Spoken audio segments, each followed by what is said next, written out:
एक समय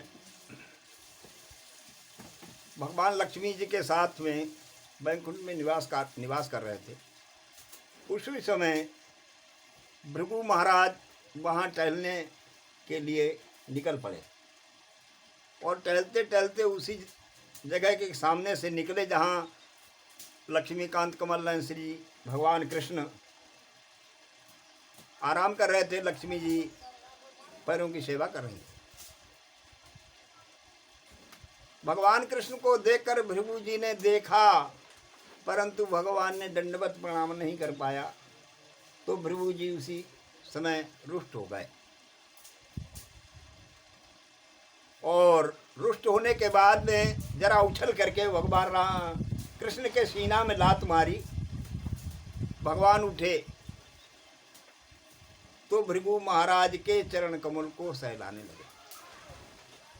लक्ष्मी जी असंतुष्ट हो गईं और कहा कि तुम ऐसे ब्राह्मण की सेवा करते हो, छाती में लात तुम्हारे लग गई, भृगुलता का चिन्ह तुम्हारे सीने पे बना हुआ है और पैर उनका सहला रहा है। भगवान कृष्ण कहने लगे, रुक्मिणी जी, लक्ष्मी जी, ये तुम्हारे बात समझने की नहीं।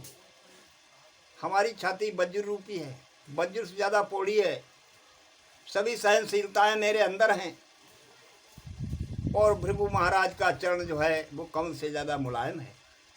कि वज्र रूपी छाती में जब कमल रूपी चरण लगा तो चोट भृगु महाराज के लगी। इसलिए रुक्मिणी जी असंतुष्ट हो गई और कहने लगे कि नहीं, ब्राह्मण जन्म के दगाबाज, और फिर भी आप उनकी इतनी मदद करते हो। भगवान कृष्ण कहने लगे कि भैया लक्ष्मी जी, तुम्हारे संग क्या दगाबाजी की, वो तो बतलाओ। तो कहने लगे गुआ, कहा।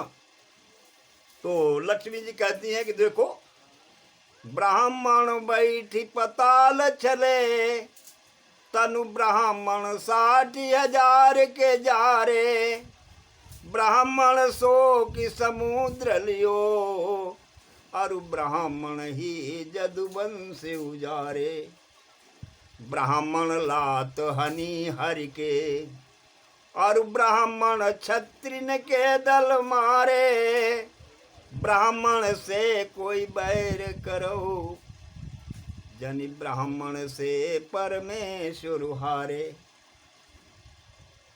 लक्ष्मी जी कहने लगी, भगवान कृष्ण कहने लगे, रुक्मिणी जी, सबके ही सामने, सबके ही संग में ब्राह्मणों ने छल किया, लेकिन उद्धार भी उनका उन्हीं ने किया।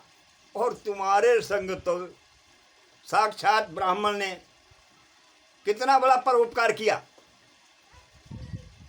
जब तुम्हारे भाई रुक्मी ने शिशुपाल संग तुम्हारी शादी तय कर दी थी, तो ब्राह्मण के हाथ से चिट्ठी लिख के तुमने द्वारिका भेजी और मैं गया और तुमको वहां से हरण करके ले आया।